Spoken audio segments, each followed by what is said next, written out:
Don't worry about that, Mr. Perillo. Thank you, Mr. Well, I have another one of those. You know what that reminds me of? Broken glass. How do you do, everyone?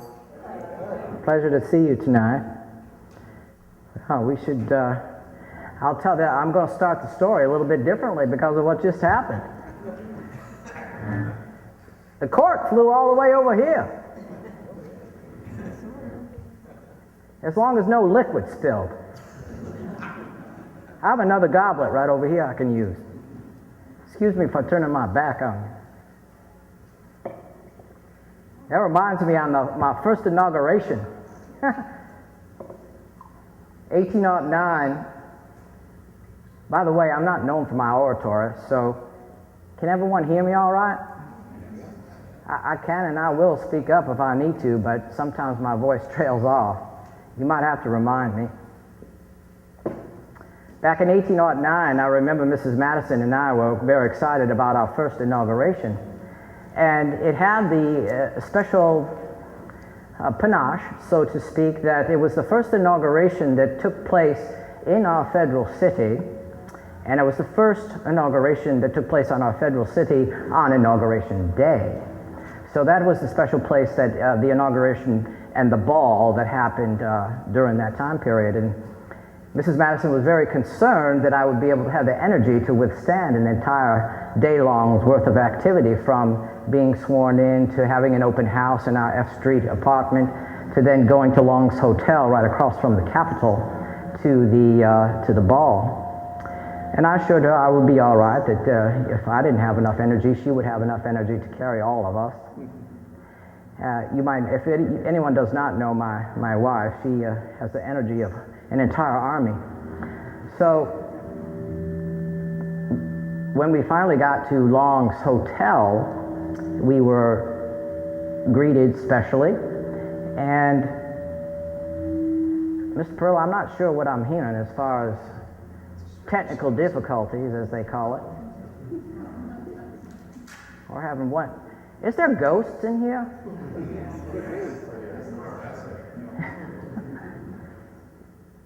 Well, anyway, is that all right still? Thank you. Well, the inaugural ball was so filled with people. There was about 400 people in Long's Hotel, and there was about 1 square foot of space to dance in, and so everyone had about 1 square foot. So whether they were heavy or light on their feet or not, they all seemed to enjoy themselves until the women became faint. And some of them had to be taken out for fresh air. And what they realized was that it was so stale in there, no one could breathe. So speaking of broken glass, this is how I'm making the equation now. They decided to break the glass in all the windows above the doors. And they actually smashed them.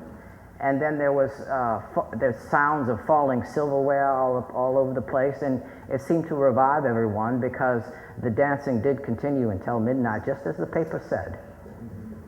However, Mrs. Madison and I happened to retire shortly after dinner, but that was the message that I received earlier on, so that's my broken glass story about that. Our story tonight, however, goes farther back than 1809. As you may know, that I was the President of the United States, but I'm no longer your President of the United States because it's July the 27th, is it not? But the years 18 and 17 to my mind. So that makes Mr. Monroe in the office of the Chief Executive, and he is now somewhere up in Maine, I think, exploring all of our states before he returns to the federal city to officially begin the government under his administration. And so we're going to go back to 1791. If we go back 1791, that's 9 years to 1800 to 1870. So that's about 26 years ago. I was 40 years old. I'm 66 now and happily in retirement. Mrs. Madison and I are in Montpelier. By the way, if I do forget at the end, you're all hereby invited to visit us anytime you like. You may stay as long as you like. I wouldn't be a good Virginia gentleman if I didn't do that. And our doors are always open. We often entertain dozens of people at the same time. We've been known to house up to 24 people in Montpelier at a time, and I always have plenty of nieces and nephews around to play with. And they get me up running around. You might be surprised. Well, back to our story, 1791 puts me back in the administration of our very first president, His Excellency General George Washington, our first president. I was a congressman, and the first Congress was held in New York City. And then in the second Congress, it had moved to Philadelphia.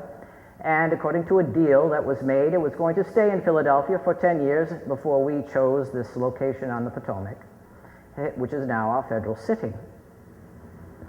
Well, after the Congress was over, I wrote a letter to my brother Ambrose. I have 3 brothers, and Ambrose is my middle brother. And I wrote to Ambrose that I feel like a trip. I just feel like I need to get away simply for health, recreation, and curiosity, which was true. And I said I would be especially excited if I could gain a party to go along with me. And Mr. Jefferson being my best friend, I'm not sure if you're aware how close Mr. Jefferson and I are. As you might know, he was our 3rd president of the United States. He served for 2 consecutive terms, and I was his Secretary of State for both times. And I can say very confidently that for a period of 40 years now, there's been a mutual confidence and cordial friendship without diminution or interruption for a single moment in a single instance. That is how close our friendship is, Mr. Jefferson and I.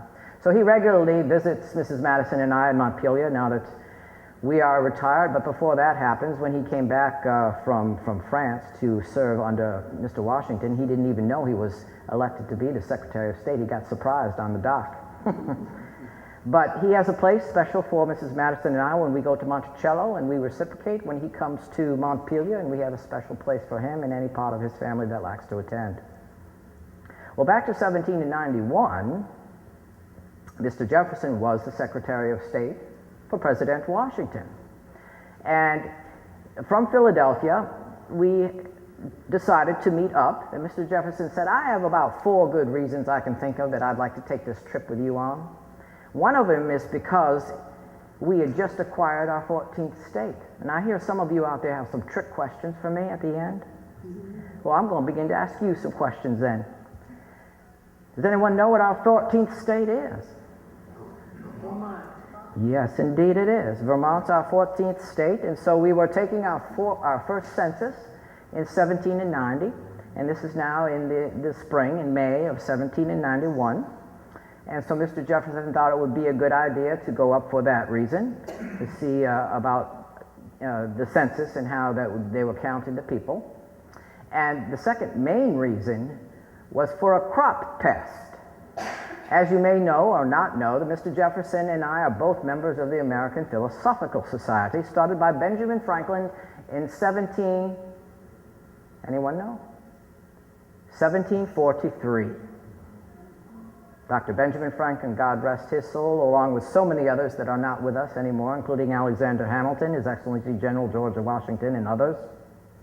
However, back to the story.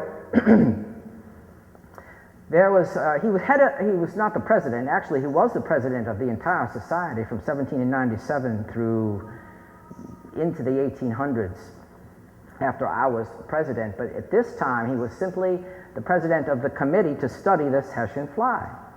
And he thought it would be a good excuse to find out whether the Hessian fly was disturbing the crops in the northern states. So I'll go with you for that reason too. Then a third reason was one that I specifically requested. Some people accused us of taking that trip for a secret caucus, so to speak, where we might talk with other members of the political systems in the states of New York and Massachusetts and Connecticut and Vermont about Federalists and Republicans.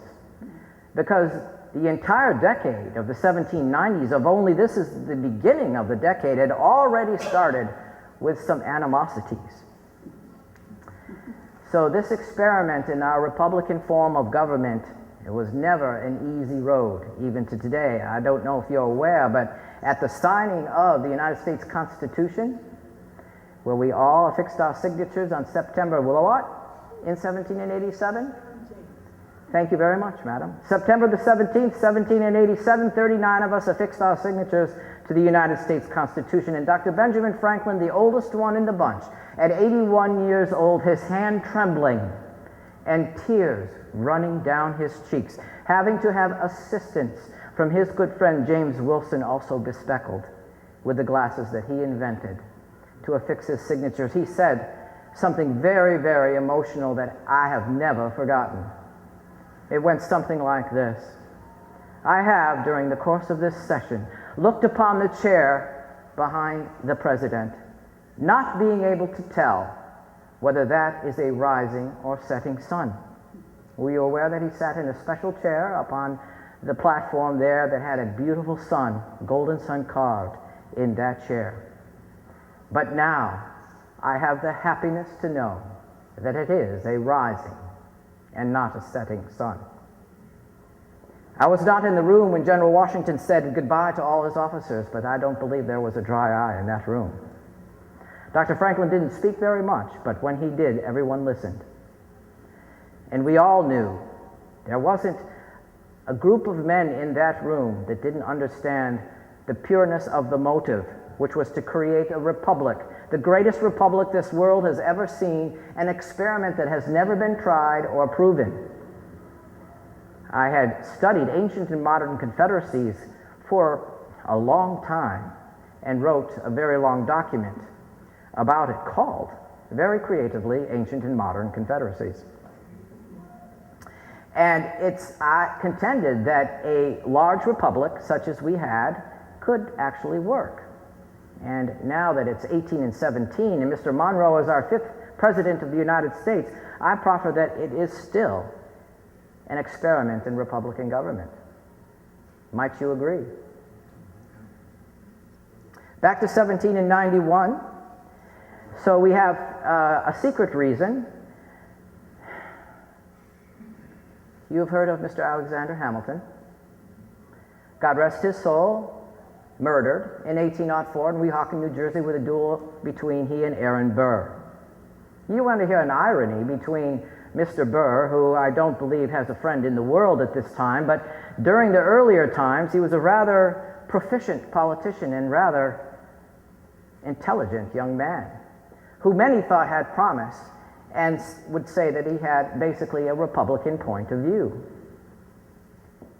He was the one, by the way, that introduced me to my wife, Mrs. Dolly Madison. I was too shy, so I asked him to try and make an introduction on my behalf, which he did. And when she allowed me to call on her, I continued to call every day until she said yes. Anyway, I digress, of course. Back to 1791, Mr. Hamilton often published articles in John Fenno's Gazette of the United States. You know that there are partisan politics out there. And at the same time, from General Washington to myself, to Mr. James Monroe, was the last thing that we wanted to have in our governmental system was political parties. We only wanted one political party. That was the United States of America. What was the other one? The one we fought an 8-year-long war to get rid of, a monarchy under King George III over in Great Britain. However, as I wrote in Federalist number 10, the very first contribution I made to the Federalist essays, I said that men will always form opinions and you will never have a unanimous agreement on any matter. And it seemed to prove true, because Mr. Hamilton would write anonymously, other people would write anonymously, just as we wrote the Federalist Papers anonymously. By the way, do you know, this is not a trick question, however it is a quiz, because I know I'm getting trick questions at the end of this, so I'm trying to get my notches on my little stick first. What the anonymous name that those essays were written under? I shan't embarrass you. It's Publius. And he was a Roman statesman, and there were 3 men who wrote those essays. Just as another little aside, Mr. Perot, keep me on point a bit. I'm getting a little extended. I haven't even gotten on the trip yet. So anyway, but I did want to share with you that there is something I want to say about Mr. Hamilton. I hear he's rather popular for some reason at this time. That Mr. Hamilton and I had our differences, but we were the ones that brought George Washington to the Annapolis Convention. There was an original convention in 1785 at Mount Vernon where he lived, which I could not attend. But that brought us in 1786 to Annapolis, American, where only 5 states attended, and Mr. Hamilton and I concurred very fervently that we needed to have representatives and delegates, or deputies, as Mr. Washington called them, attend an official, formal convention in Philadelphia the following year in order to revise or to strike the Articles of Confederation and make a new government under which we could survive as an entire union. So at that point, of course, Mr. Hamilton and I were of the same mind, and although I would say that we were never close friends, we were close collaborators. We dined together, we would take walks together, we would have fun together, have drinks together. But again, faction finally took over, and those played out in the newspapers. And so therefore, one of the premises I made was that the reason we need to offer a democratic Republican alternative to the Federalist style of government under President Washington and President Adams was because Mr. Hamilton was so persuasive in his centralizing tendencies, shall we say. We're getting a little bit too out of hand. So in the partisan papers, it got so egregious that we needed to have a representative voice for the Democratic Republican people. There was a college friend of mine by the name of Mr. Philip Freneau. Is anyone familiar with Mr. Freneau? He wrote many poems during the American Revolution. He was a classmate of mine at the College of New Jersey in Princeton, New Jersey, and we were good friends. And he was taking up the pen, and Mr. Jefferson and I both concurred that he would be a good representative to counter the articles that Mr. Hamilton were writing and others anonymously for John Fennell's Gazette of the United States. And so we went to court his favor in New York City for the 1791 Northern Journey. So as far as any collusion or collaboration or politicking or caucusing, I would say that would be the only thing that I had purposefully done. Otherwise, it literally was for health, recreation, and curiosity. As you may know, I have struggled with my physical health ever since a small child. Usually I am afflicted with something of the bilious nature, which is one of the reasons I've never traveled over the seas. And Mr. Jefferson, I don't think he mind my sharing amongst you good folks' company, that he has had massive migraines. When he is under severe stress, he gets a massive, massive migraine that lasts for days and weeks on end. So the physicality of the trip, because my father always said, Jimmy, you have to go out and ride on horse. That's one of the reasons we're going to send you up to New Jersey instead of William & Mary's, because the air is fresher up there. If you go to the William & Mary College, if you get sick, you might not be able to survive. What if the yellow fever comes and sweeps through? It took Mr. Todd away. Mrs. Madison's first husband, Mr. Todd, passed away from yellow fever in 1793. I wouldn't want, he didn't want his son, my father didn't want his son to pass away. I'm the oldest of the family. James Madison Jr. So, excuse me. We thought that the riding would be good. So Mr. Jefferson brought some of his equipment. He had phaeton, which is a four-wheeled carriage, horses, a servant apiece, and a saddle horse that we trailed behind. And he came a little bit late. On May the 19th, I had already been in New York City for about a month. And I had talked with Mr. Burr, I had talked with Mr. Livingston, as in Robert R. Livingston, the same Robert R. Livingston that was over in Paris negotiating the Jay Treaty later on in our history. And having other discussions with people that were in New York until Mr. Jefferson came and caught up. And 2 days later, he ran some errands when he came and picked up his mail. And in 2 days, we were on Captain Cooper's sloop that took us up Hudson's rivers as far as Poughkeepsie. And Mr. Jefferson had Mr. Hemmings, James Hemmings, his slave, take the phaeton and the entire carriage, along with my servant Matthew, up to Hendrickson's Inn in Poughkeepsie. When we caught up with them, we stayed for 3 days. You are aware, here's your trick question. It's not a trick question. You're all from New York. Raise your hand if you're not from New York State. Not from New York State. Some of you, are you from Vermont then, perhaps? Farther west. Farther west, all right. Are you here on some sort of a jaunt of your own? I You moved here. I see. All right, thank you for that explanation. So in Poughkeepsie, New York, when the United States Constitution was ratified, it was ratified in Poughkeepsie, New York. That's where Mr. Hamilton was on site, hammering out the details. And I can say that some of the debates that were going on in the New York ratifying convention were more virulent than they were at the federal one in Philadelphia.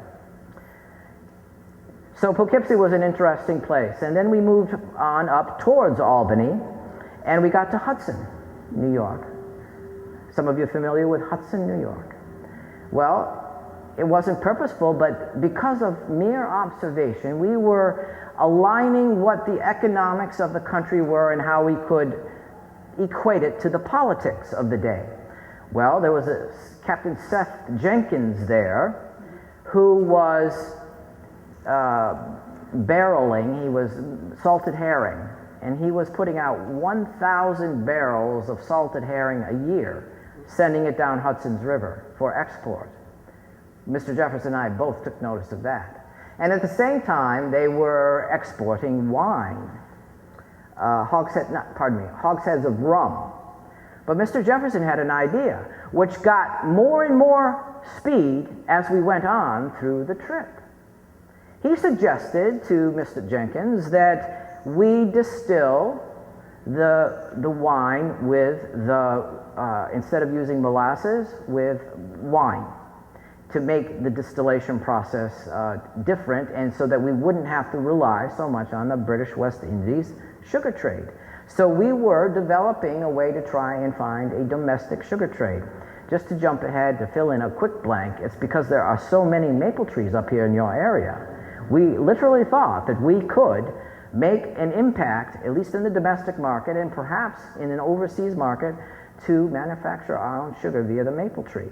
So much so that I will speed ahead to the end of the story and say that there were 2 places that Mr. Jefferson ordered not only seed but trees themselves to be planted in Monticello. Seed in Bennington, Vermont, and trees at a very famous and large nursery in Flushing on Long Island. He had 60 maple trees along with other shrubs and such to be sent to Monticello, because Jefferson loves everything natural. And he always likes to not only be in vogue as far as what's in fashion, architecturally, with fashion, with food, with wine, but also with flora and fauna. So the trees were transplanted, but they did not take in the fall. So the experiment sort of fell through, but he implored everyone in Bennington area mostly to plant the trees and give reports on how their sugar production was, so that we could collect it and actually organize it. Unfortunately, it didn't really take place, did it? It was a great idea. From Hudson, we made it up to Albany, your capital of the state, and visited, ironically, with General Philip Schuyler, a rather staunch Federalist.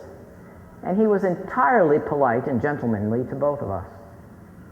And as we arrived in 94-degree heat, much like I'm used to at the plantation in Montpelier, I hadn't known. I had known that your climate was quite a bit cooler, and so it surprised both of us that your heat index had gotten all the way up to 94. But there was 2 newspapers in Albany, and if you read the Albany Register, I might have guessed that I might have received your vote in 1809, because it was a Republican newspaper. If you read the Albany Gazette, however, I would have proffered that you were a Federalist, and you would have not voted for me in 1809. Because the Albany Gazette didn't even report the fact that we were there. but the Albany Register did.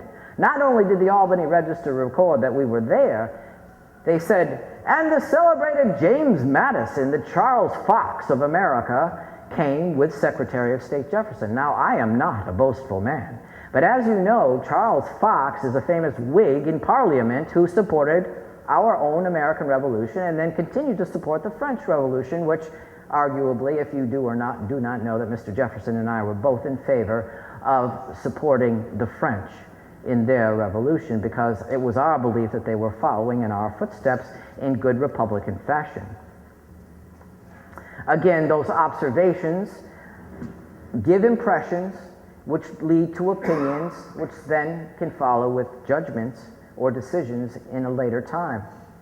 From Albany, Mr. Schuyler, as I said, greeted us with aplomb and courtesy and good wine, good food, a wonderful table.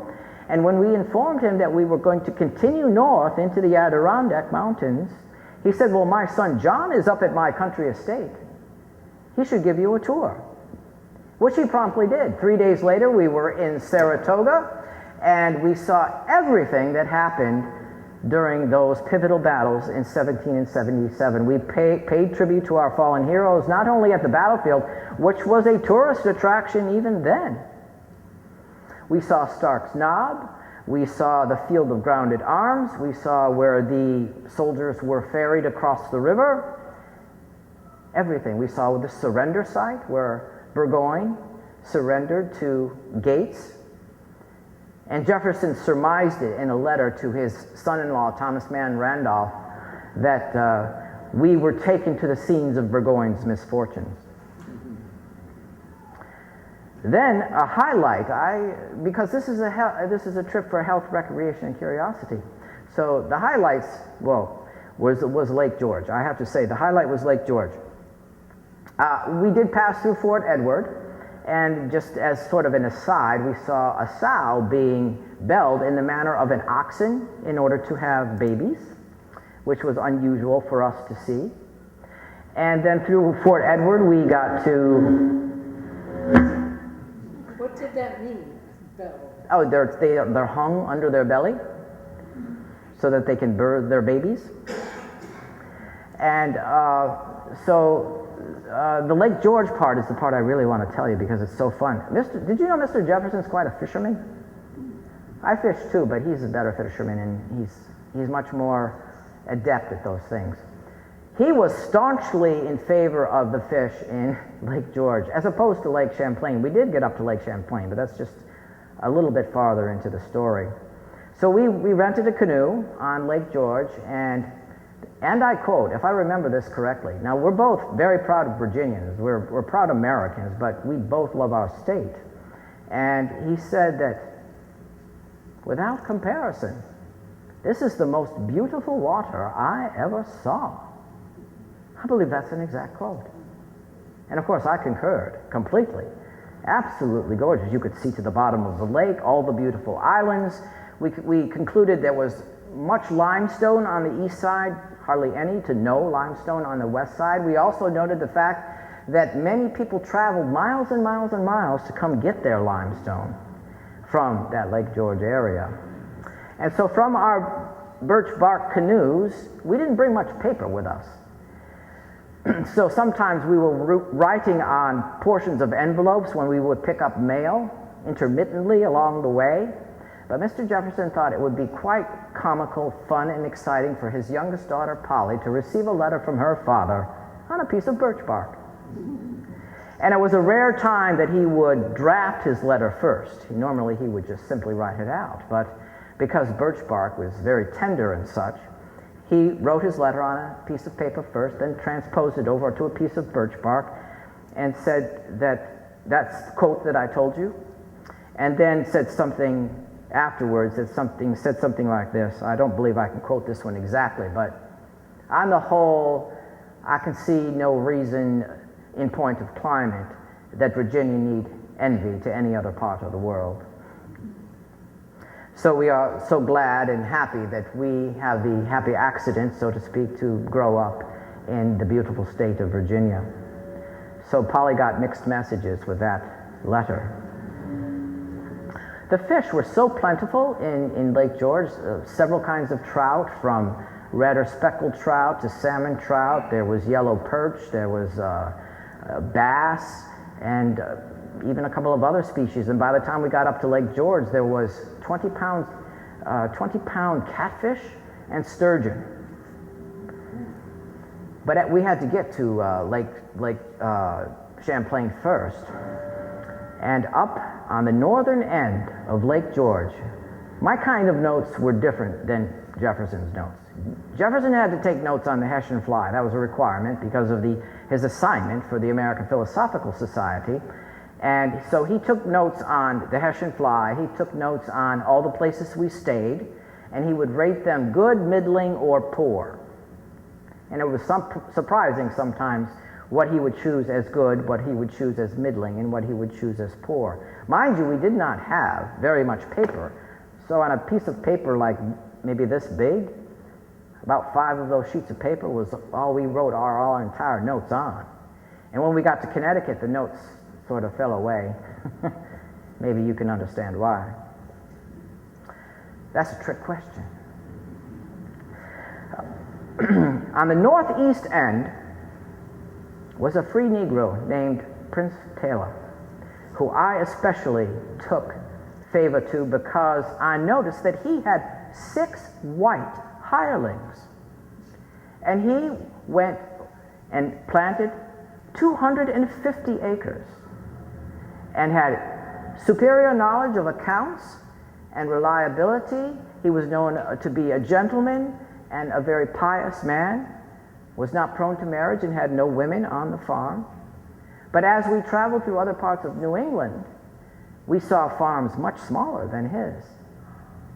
And so I imagine that it had quite an impact on the men that were with us with black skins, Mr. Hemmings and Matthew. So I was rather impressed with that man. Once we got up to Lake Champlain, we were tired. So we stayed at a place called the King's Store, which is right on the shore of Ticonderoga, across from the Fort Independence. And half of the bridge that crossed over from Fort Ticonderoga to Fort Independence was still intact. And Mr. Jefferson noted in his diary that the waters of Lake Champlain were much less desirable because they were muddy and turbulent, but they were supposed to have gotten better as you move north. Well, that makes perfect sense because it's narrow there, and Lake Champlain is 110 or so miles long, whereas Lake George is 35 or so miles long. So we never got past 25 miles. You know why? It was very windy. It was very choppy. My bilious fits started acting up. I thought I was on the sea. So we had to turn around. We were fighting headwinds for a day and a half, and we couldn't make it anywhere. So we decided we were going to make that our northern terminus, return, cut over to Saratoga, where we met Mr. Schuyler again, John Schuyler, the son, for a day, and then we moved into Bennington, Vermont, where much happened. Mr. Perla, how are we doing on time? All right. Because I want to spend some time about Bennington. We were greeted by former governor, Moses Robinson, who had just been elected one of Vermont's 2 senators in our legislature. And he had a very nice mansion on the Walloomsac River. And we stayed there and had food and libation with some of the other community members, including Joseph Fay, who even Mr. Hamilton said was one of the 2 most important men in Vermont. Also, Mr. Haswell. Mr. Haswell was the editor of the Bennington paper, which the name leaves my mind for the moment. The Daily Advertiser? That's not correct. Does anyone recall what the name of the Bennington newspaper is? It's a Republican paper by Mr. Haswell. I could look it up in my notes, but I will refer to that when we get to questions and answers and try and get you the correct name of the paper. It eludes me right now. But he spoke very favorably of our visit. the fact that we were taking notice of the different states and surveying the tenor of our citizens' opinions and such in our new republic. And at the same time, a funny thing happened. In Vermont, you can't go anywhere on Sunday. It's against the law. So Governor Robinson invited us to church. We happily went to church, and after the services were over, they asked us, some of the parishioners asked us, how we enjoyed the music. And we had to honestly say we had nothing to compare it to. Neither of us had been to church in many years. And it was the same reverend in the name of Job Swift, Yale-educated man from Connecticut. When Mr. Jefferson became president, he omitted the president's prayer in his sermon, called him a godless infidel. So that was our time in Bennington, and of course, as I had mentioned earlier, that's where we found all those maple trees, and we talked with Mr. Fay, Mr. Haswell, and Governor Robinson about using your constituencies for that purpose, being very conscientious about trying to nurture and nourish your maple tree for maple sugar pulp production. After we went through Bennington, we got into Massachusetts. As far as we got was Springfield before we headed south. I need to accelerate a little bit. Mr. Perillo has given me the high five. And so what I want to make a point of is that I originally intended to get to Boston. And I wanted to get to Boston with Clerk of the House John Beckley. And when I got back to, when Jefferson and I got back to New York City, Beckley had already taken off for New England, and I did not want to go chase him because my horse had it. It was 900 miles. We did 900 miles, by the way, in 1 month. So don't ever say little Jemmy Madison doesn't have any energy. Even at 40 or even at now at 66 years old, I still chase my little nieces and nephews around. I'd rather bounce them on my knee, though. So Springfield, does anyone recall a little rebellion there called Shays' Rebellion in 1786? Well, we saw the armory there, and we remembered that. It was something that was prescient for me, not prescient, but it was important for me to remember, because I don't know if you understand, but my first vice president was one of your New Yorkers, your governor, George Clinton. It was a carryover from Mr. Jefferson's administration. But when he passed away just a couple of months before the war broke out, Mr. Elbridge Gerry from Massachusetts was sworn in as my vice president in the second election. And I believe that that was a large turning point in Mr. Gerry's decision-making process on whether the Constitution needed to be rendered important or not, because as you may recall, he did not sign the United States Constitution. After we traveled through Springfield, we started heading south into Connecticut and took the Connecticut River all the way down to the coast, and then we had to cross Long Island Sound. It's 40 miles across Long Island Sound, from the shore of Connecticut to the northern shore of Long Island. I thought I was at sea. I thought I had a bilious fit when I was up on Lake Champlain. It was nothing compared to this. It was an overnight excursion, so I couldn't see a thing.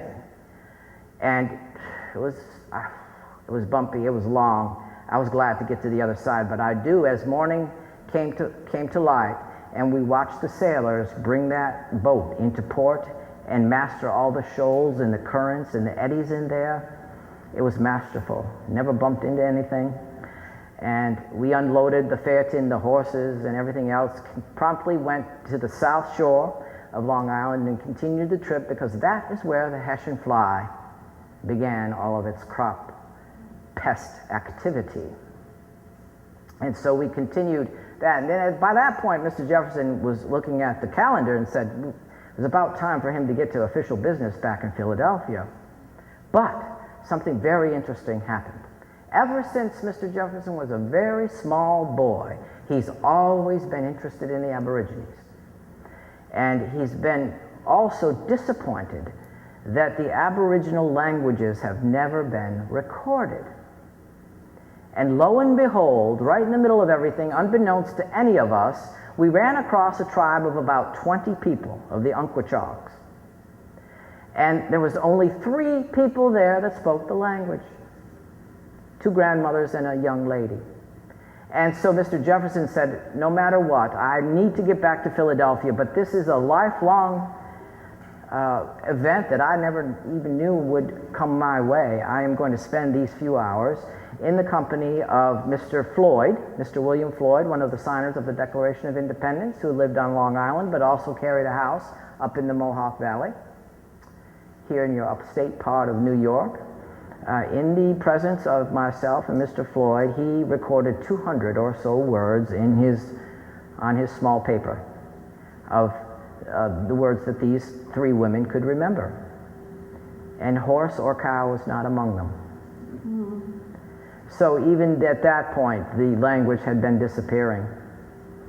And the other thing is that even though the Montauks and the Shinnecocks were not far away, they couldn't understand each other. And so he was so happy that he had written something in the order of, it would be egregious if I could not record for posterity at least the rudiments of their language. Something like that. So when we got back, as we're finishing up the story here, when we got to New York, the sound is different in here. Is it still all right? We got to New York, and I stayed, but Mr. Jefferson went back to Philadelphia. However, all the way through New Jersey. Do you know that's why they call New Jersey the cockpit of the Revolution, or the crossroads of the Revolution? In order to get to New York, from New York to Philadelphia, you have to go through New Jersey. And so he continued to study the Hessian fly on his way back to Philadelphia, and inquired of me, thinking at the time that I was going to continue out east to Boston with Mr. Beckley, that I would continue his studies on the Hessian fly and take notes for him on his behalf. But it didn't, as I had mentioned, work out for that rest of that trip. But Mr. Beckley had a lot of good information for us about the Federalist ideas out in Boston, which he reported to us. And I suppose with that, we are back at square one. I spent another 8 weeks in New York before I made it back to Philadelphia. But then we commenced the business at hand of doing governmental things. And that's the story of our summer of 1791.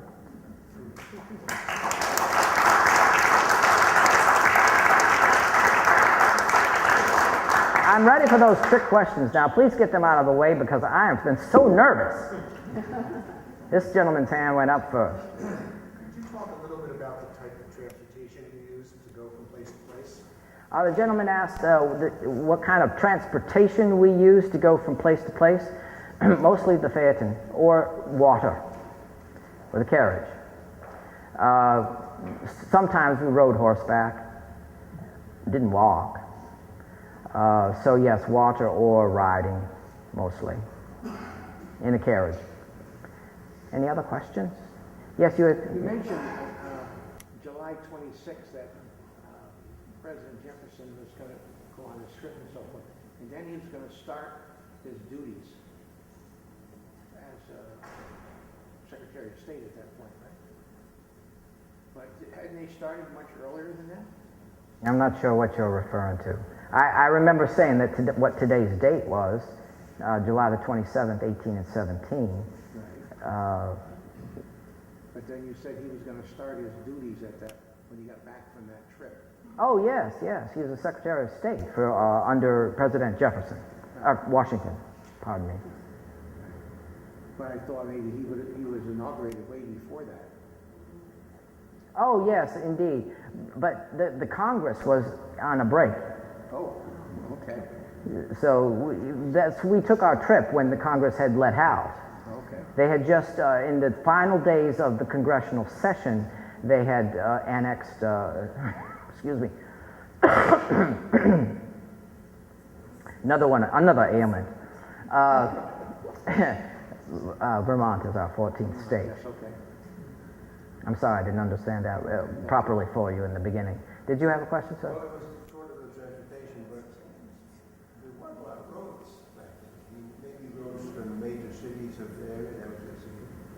Well, military roads were already well established, so those are the ones we primarily traveled. And Benjamin Franklin had already laid out many roads. There was the Boston Post Road, there was the New York Post Road, so there were many well-traveled roads. A carriage could easily go through them, yes. Yes, madam.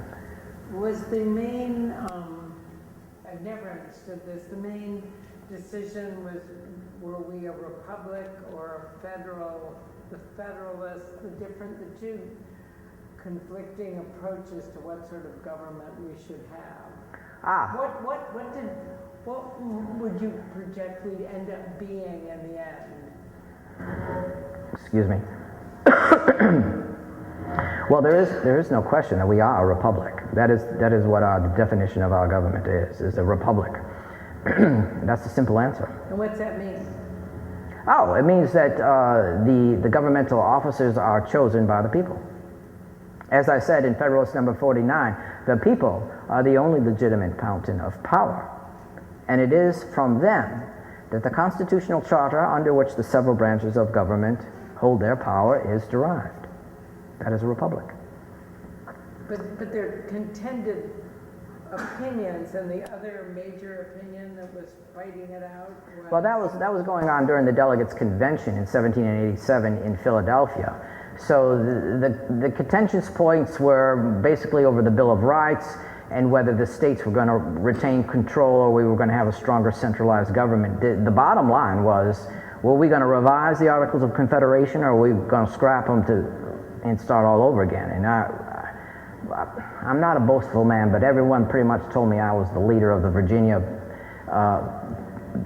contingent.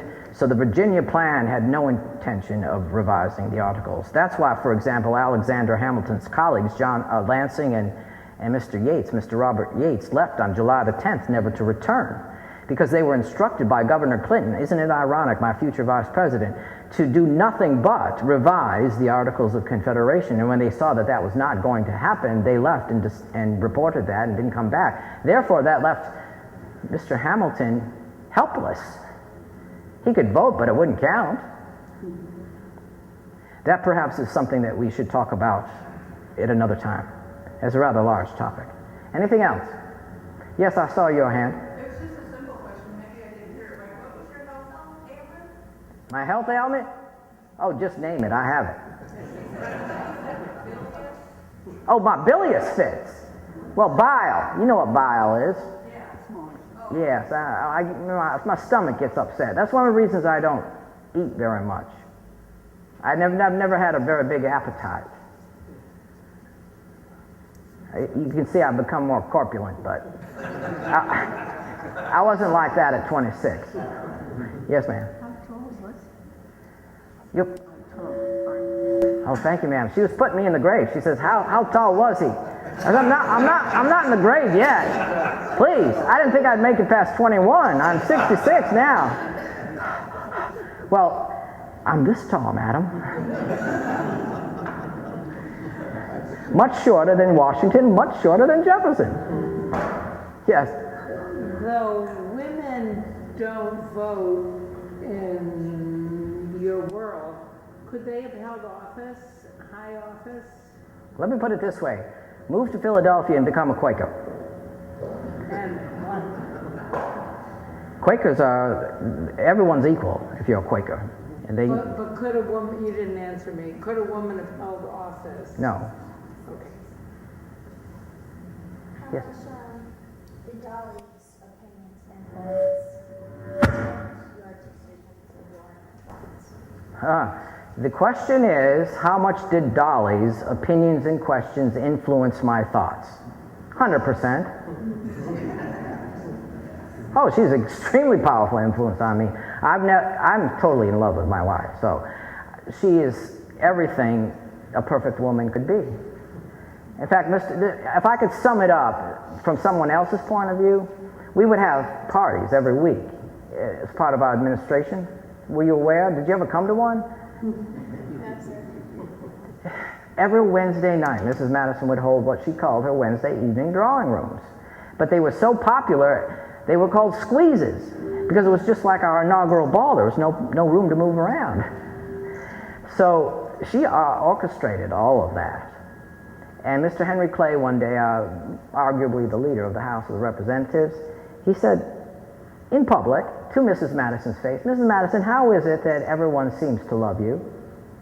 Friend or foe, literally." And Mrs. Madison said, "Well, that's because Mrs. Madison loves everyone." That's literally true. She can still an argument just by being present. That is the magnanimous, magnetic effect of her personality.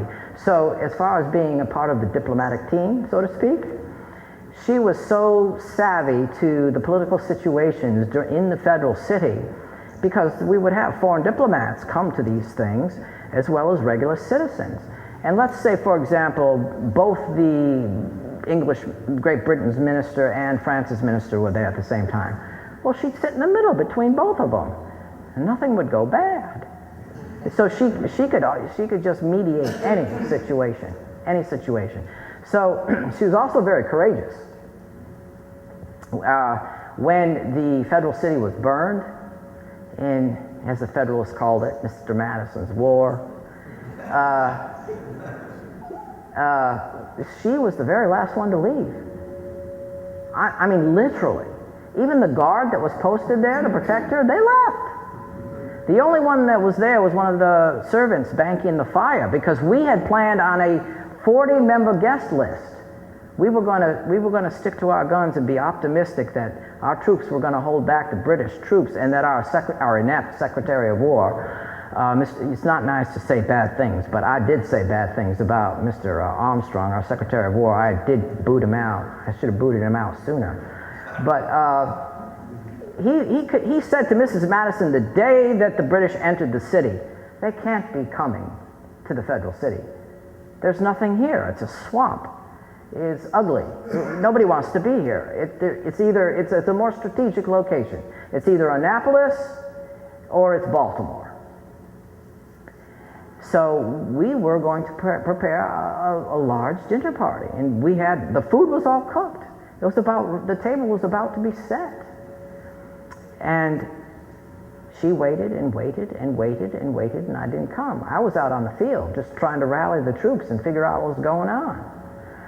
And when the servant finally left and all the guards finally left, they were on the precipice of the doorstep, and she wanted to make sure that the portrait of George Washington was saved.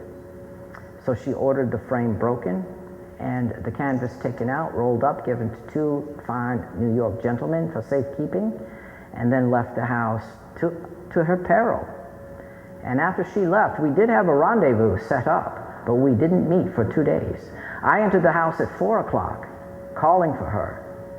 House was completely empty, but I did find out from a passerby that she was safely picked up by my aide, Mr. Carroll, and taken to Bellevue, which was his residence inside the city. And it took us 2 days to finally meet up with each other. So you just think of any virtuous quality that a woman can have, and that's what Mrs. Madison has. Yes, ma'am?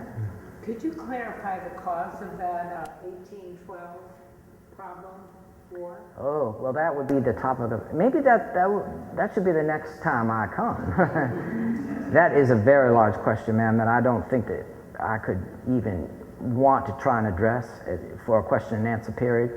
Someone in the back, please. Yes, sir. Mr. President, you mentioned you were up to Hudson.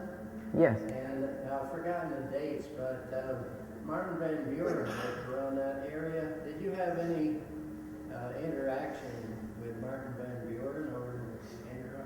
No, sir. He's a very young boy then. Very young. Very young. I wonder if that paper in Bennington possibly was the Bennington Banner? No, that doesn't ring a bell. I don't believe so. It could have been a later name of the paper.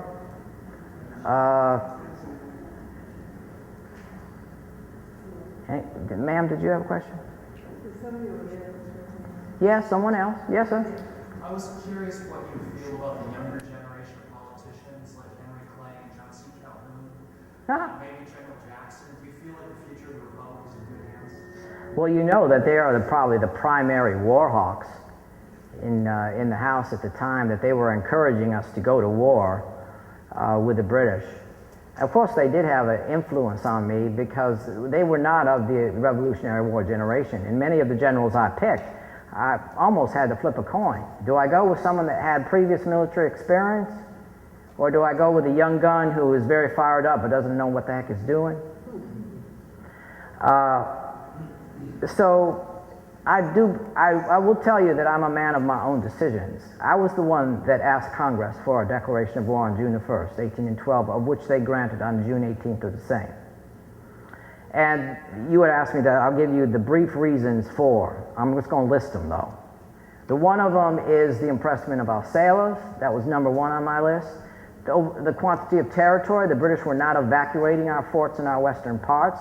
They were preventing the legal flow of trade. And I just said that there was a time to take a stand, even if we were not wholly prepared. So we did not have good, competent generals to choose from. And one of the things that I perhaps had difficulty with was in trying to balance my cabinet and other officers in my administration. Due to true Republican fashion, I wanted regional representation from the various parts of the country. But that didn't necessarily place the best men in positions of power. Sometimes it's easier to see in hindsight, is it not? I hope that answers your question sufficiently. Anyone else? Well, thank you so much for staying so long. Yes, sir? I was just going to ask about the Hessian fly. Whatever became of that, was there, was it a scourge on the farmers, or? Well, I will give you the summary on the reports that, as I was looking over Jefferson's notes in preparation in order to give you kind of a summary if anyone was curious. We relied on basically testimony from eyewitness farmers, tavern keepers, just regular people about the Hessian fly. And 86, 87, mostly 87 and 88, and some 89 was when it was virulent in spots, but it rather spontaneously disappeared. And one of the things that did not get done was the final report. When all this data was collected and given to the American Parasophical Society, we never did get a committee together to finalize it to the point where we submitted in print a final report. It rather just disappeared. There was some concern, you see, that it would be carried overseas. So the British wanted to place an embargo on our wheat goods, and also affected barley and rye to a lesser degree. But if you think about it, a lot of what was observed was in the chaff. It was not in any active part. It always just nestled in the base of the stalks. So it was arguable whether it really affected the quality of the crops at all. And so it was something that we couldn't make a scientific conclusion about. We could only make observations of, which Mr. Jefferson did very distinctly.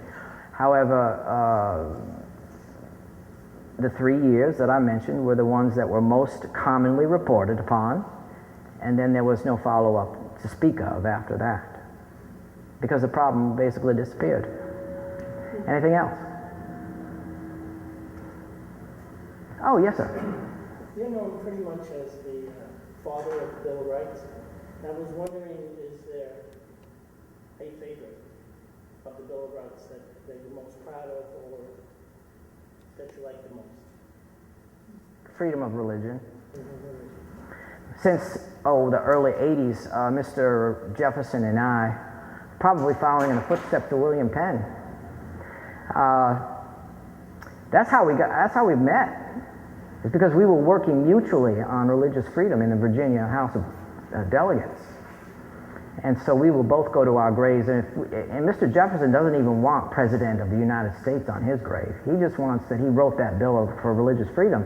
And I helped him write it because he was over in France. So, he just needed more help, but he and I were of the same mind. I'm just curious, you said that was your top priority, but earlier you said you and President Jefferson hadn't been in a church in decades. So it True. seems interesting that that would be such a big priority when it wasn't a personal priority. Well, And I admire that, but it's the explanation on that is that I believe some of my education at the College of New Jersey had a lot to do with that, because Dr. Witherspoon, who was the head of the College of New Jersey when I went there, he was a proponent of giving a very civic-minded, oriented, kind of overall broad-based liberal education in the generalist of senses, whereas the Anglican College of the William and Mary were sticking and not evolving to some of the eminent natural reasoning philosophies that were popular at the time of my growing up, and I truly believe they carried over into my life. I mean, if you look into the future, Thomas Paine, that was one of the contentious things, that if we had another hour and more interest, we could talk more about the politics of what happened when we were away and what we were going back to. I will tell you, if you knew the level of intrigue and calumny that we went back to in Philadelphia, you would have been subject to one of my bilious fits or one of Mr. Jefferson's massive migraines. Because Thomas Paine wrote a book called The Rights of Man, not to be confused with Marquis de Lafayette's Rights of Man that he was co-written with Mr. Jefferson. But The Rights of Man by Mr. Paine was ardently refuted by Edmund Burke, another famous philosopher. And Paine was chased out of England and had to find refuge in France. And Jefferson had something that I don't choose to go to church very often. I knew I wasn't going to be a pastor. First of all, you can't hear me anyway. Yes, anything else?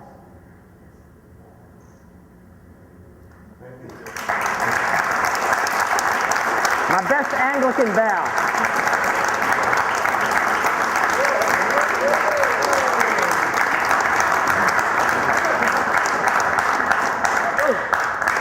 You know, they used to say that to me. They said, there was a comment made about me when I was younger. They said, Mr. Madison bows so low he doesn't even know who he's bowing to.